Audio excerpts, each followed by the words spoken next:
السلام علیکم۔ Nine brothers T V کی جانب سے آج بروز 14 جون 2021 صبح کی خبروں کے ساتھ میں فاطمہ اعجاز حاضر ہوں۔ سب سے پہلے ہیڈ لائنز۔ چین میں گیس پائپ لائن دھماکے میں 12 افراد ہلاک۔ نیٹو سربراہی اجلاس کل برسلز میں ہوگا، بائیڈن سمیت دیگر شرکت کریں گے۔ دبئی میں 2 پاکستانیوں کو 50,000 ہزار درہم کا بونس۔ غریب ملکوں کو 1 ارب ویکسین ڈوز فراہمی کا وعدہ کیا گیا ہے: برطانوی وزیر اعظم۔ سعودی عرب میں آج کورونا کے 1017 نئے کیسز، 19 مریضوں کا انتقال ہو گیا۔ برطانیہ میں کورونا پابندیوں میں خاتمے میں 1 ماہ کی تاخیر کا امکان۔ جمہوریہ آئرلینڈ میں کورونا کے 315 مریضوں کی تشخیص، آئندہ ہفتے سے ویکسینیشن شروع ہوگی۔ سعودی عرب میں 1 اگست سے ویکسین نہ لگوانے والوں کا عوامی مقامات پر داخلہ بند۔ سعودی عرب میں رواں سال حج کے لیے 3 پیکیجز کی منظوری۔ کینیڈا میں ٹرک سے کچل کر جاں بحق مسلمان خاندان سے یکجہتی کے لیے مظاہرہ۔ اور اب چلتے ہیں تفصیلات کی جانب۔ چین کے رہائشی علاقے میں گیس پائپ لائن دھماکے میں 12 افراد ہلاک، 138 زخمی ہو گئے۔ دھماکے کی شدت سے فوڈ مارکیٹ کی عمارت بھی تباہ ہو گئی۔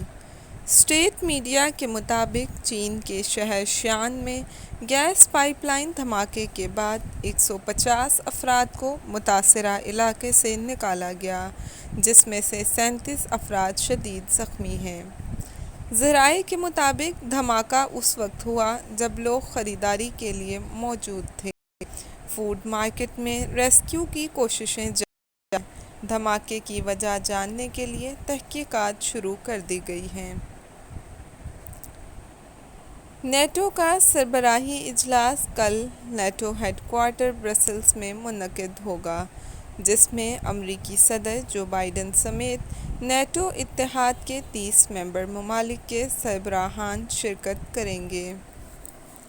نیٹو کے اعلامیے کے مطابق نیٹو سمٹ 2021 میں شریک رہنما جس اہم موضوع پر تبادلہ خیال کریں گے، اس میں اتحاد کے مستقبل کے بارے میں نیٹو 2030 کو اپنانے کے لیے ٹھوس اقدامات پر اتفاق شامل ہے۔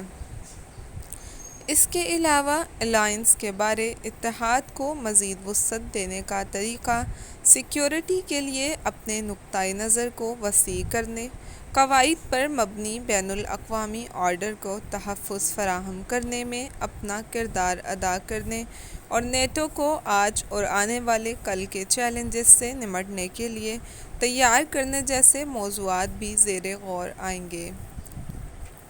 علاوہ ازیں نیٹو سمٹ میں شرکاء روس کے جارحانہ طرز عمل، دہشت گردی، سائبر حملوں اور دیگر خلل ڈالنے والی ٹیکنالوجی، چین کا عروج اور ماحولیاتی تبدیلیوں کے حفاظتی مضمرات پر بھی گفتگو کریں گے۔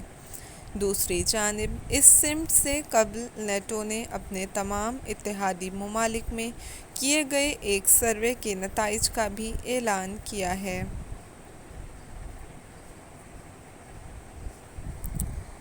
جس کے مطابق 83% شرکاء کا خیال ہے کہ نارتھ امریکا اور یورپ کے درمیان شراکت ان کی سیکیورٹی کے لیے ضروری ہے، جبکہ 55% نے خیال ظاہر کیا کہ اس تعاون میں مزید اضافہ ہونا چاہیے۔ اس طرح 86% نے نیٹو کے مستقبل پر اعتماد کا اظہار کرتے ہوئے کہا کہ ان کے ملک کو نیٹو کا ممبر رہنا چاہیے۔ اجتماعی حفاظت کے تصور پر سروے کے شرکاء کا کہنا تھا کہ اگر ایک نیٹو ممبر ملک میں حملہ ہوا تو اس کے دفاع میں ان کے ملک کو بھی شامل ہونا چاہیے۔ اسی طرح 70% نے رائے دی کہ موجودہ دفاعی اخراجات کو برقرار رکھا جائے۔ اس سروے کے ایک اور اہم نقطے کے مطابق گزشتہ 12 ماہ میں روس اور چین کے متعلق یورپین عوام کی رائے پہلے کے مقابلے میں خراب ہوئی ہے۔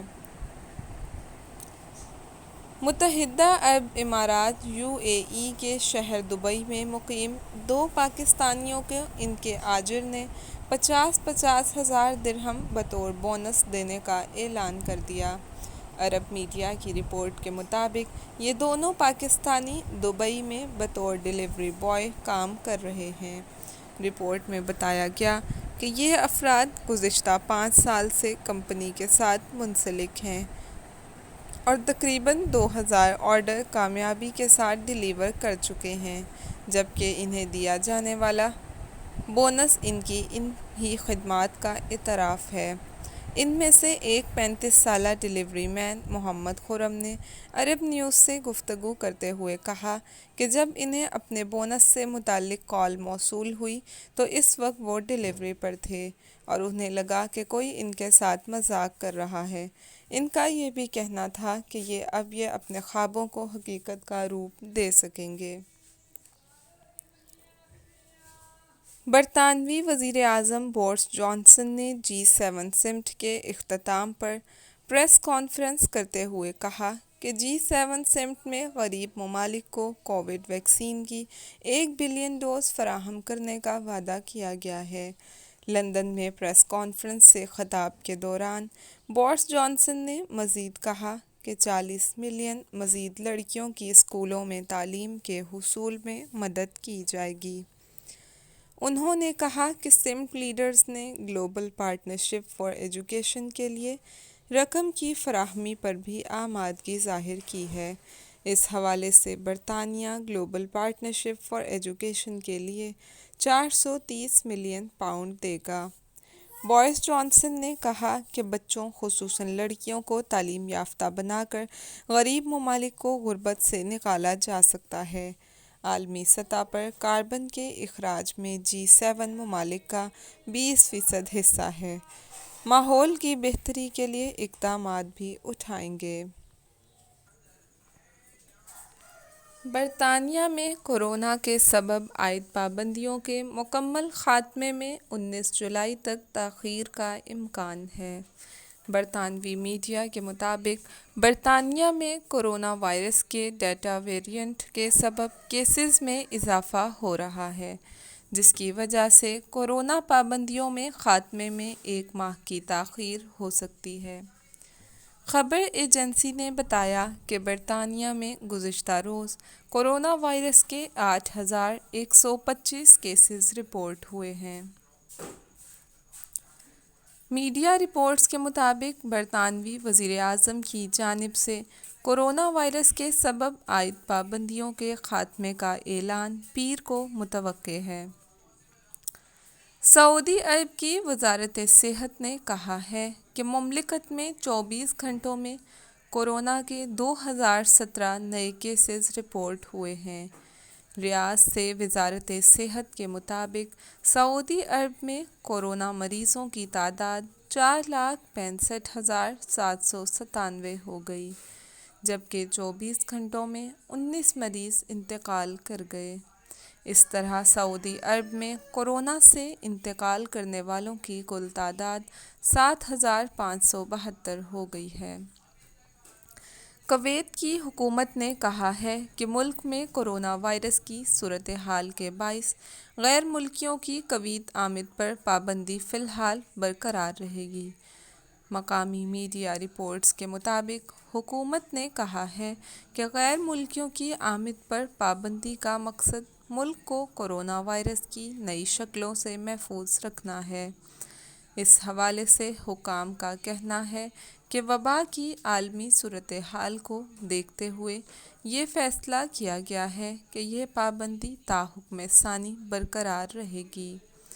واضح رہے کہ اتوار کو کویت میں کورونا کے انسداد کے لیے کام کرنے والی اعلیٰ کمیٹی کا اہم اجلاس ہوگا، جس میں اہم فیصلے متوقع ہیں۔ خلیجی ریاست سلطنت عمان میں بڑے پیمانے پر کورونا ویکسینیشن کا آغاز ہو گیا ہے۔ مسقط سے موصولہ اطلاعات میں بتایا گیا کہ عمان میں کورونا کے کیسز میں یومیہ اضافے کی اطلاعات ہیں۔ میڈیا رپورٹس میں کہا گیا کہ سلطنت عمان کے اسپتالوں میں کورونا وائرس کے مریضوں کی تعداد بڑھ گئی ہے۔ جمہوریہ آئرلینڈ میں کورونا وائرس کے 315 اور شمالی آئرلینڈ میں 70 نئے کیسز سامنے آئے ہیں۔ ڈبلن سے آئرش محکمہ صحت نے بتایا کہ اسپتالوں میں کورونا کے 63 مریض ہیں، جبکہ 22 مریض ICU میں داخل ہیں۔ محکمہ صحت نے مزید کہا کہ آئندہ ہفتے سے ملک کی 1000 سے زیادہ فارمیسیز کورونا ویکسین لگانا شروع کر رہی ہیں۔ فارمیسیز 50 سال سے زیادہ عمر کے افراد کو جانسن ویکسین کی ڈوز لگائیں گی۔ سعودی عرب میں 1 اگست سے ویکسین نہ لگوانے والوں کا تجارتی اداروں، شاپنگ سینٹرز اور مالز میں داخلہ بند ہو جائے گا۔ ریاض سے ترجمان وزارت تجارت کے مطابق پابندی سے وہ لوگ مستثنیٰ ہوں گے جو عمر یا صحت کے مسائل کی وجہ سے ویکسین لینے کے پابند نہیں ہیں۔ دنیا کا کوئی خطہ کورونا وائرس کی موذی وبا سے محفوظ نہیں۔ اس کی تیسری لہر کے دوران مریضوں اور اموات میں مسلسل اضافہ جاری ہے۔ دنیا بھر میں کورونا وائرس سے متاثرہ افراد کی تعداد 17,64,46,000 تک جا پہنچی ہے، جبکہ اس موذی وائرس سے اموات 38,11,514 ہو گئی ہیں۔ کورونا وائرس کے کیسز اور اس سے اموات کے اعتبار سے 10 زیر فہرست ممالک میں 33 کروڑ سے زائد آبادی کا حامل امریکہ تاحال پہلے نمبر پر ہے، جہاں اس وائرس سے اب تک 6,14,955 افراد موت کے منہ میں پہنچ چکے ہیں، جبکہ اس سے بیمار ہونے والوں کی مجموعی تعداد 3,43,15,000 ہو چکی ہے۔ کورونا وائرس کے مریضوں کی تعداد کے حوالے سے مختلف ممالک اس فہرست میں اہم حوالے ظاہر کرتے ہیں۔ کینیڈا میں ٹرک سے کچل کر جاں بحق ہونے والے مسلمان خاندان سے اظہار یکجہتی اور اسلامو فوبیا اور نسل پرستی کے خلاف ہزاروں افراد نے مارچ کیا۔ کینیڈا کے صوبے انٹاریو کے شہر لندن میں بین المذہب مارچ میں ہزاروں افراد نے شرکت کی۔ مظاہرین نے نفرت ہلاکت خیز ہے اور ہم سب انسان ہیں کے پوسٹرز اٹھا رکھے تھے۔ مظاہرین نے مسلمان خاندان پر ٹرک حملے کی یاد میں 1 منٹ کی خاموشی اختیار کی۔ مارچ میں مختلف مذہب کے نمائندوں نے تقریر میں نفرت انگیزی کی مذمت اور کینیڈا میں مسلمان کمیونٹی کی حمایت کرنے والوں کو سلام پیش کیا، جبکہ ٹورنٹو، اوٹاوا، مونٹریال اور کیوبیک میں بھی ریلیز نکالی گئیں۔ سعودی وزارت حج و عمرہ کی جانب سے رواں سال حج کے لیے 3 حج پیکیجز کی منظوری دی گئی ہے۔ ریاض سے ملنے والی اطلاعات کے مطابق انسداد کورونا کے لیے خصوصی احتیاطی تدابیر پر عمل کے باعث حج پیکیج میں اضافہ ہوا ہے۔ پہلا پیکیج گیسٹ اسپیشل ٹاور، جس کی فیس 16,560 ریال فی کس ہے۔ اس پیکیج میں عازمین کو مینا ٹاورز میں رہائش، خدمات، مکہ سے مشعر مقدسہ آندروف شامل ہوگی، جبکہ دوسرا پیکیج گیسٹ اسپیشل خیمہ ہے، جس کی فیس 14,381 ریال فی کس مقرر ہے۔ دوسرے پیکیج میں عازمین کو جمعرات کے قریب خیموں میں بسایا جائے گا۔ سعودی عرب حج و عمرہ کے مطابق تیسرا حج پیکیج گیسٹ عوامی خیمہ ہے، جس کی فیس 12,113 ریال فی کس ہے۔ وزارت کے مطابق ان تمام پیکیجز کی ادائیگی کے وقت ویلیو ایڈڈ ٹیکس کی رقم علیحدہ وصول کی جائے گی۔ وزارت حج و عمرہ کی ویب سائٹ پر حج درخواستیں وصول ہونے کا عمل شروع ہو گیا ہے۔ آج کے لیے اتنا ہی۔ 9 برادرز ٹی وی کو اجازت دیں، کل ملیں گے نئی خبروں کے ساتھ۔ خدا حافظ۔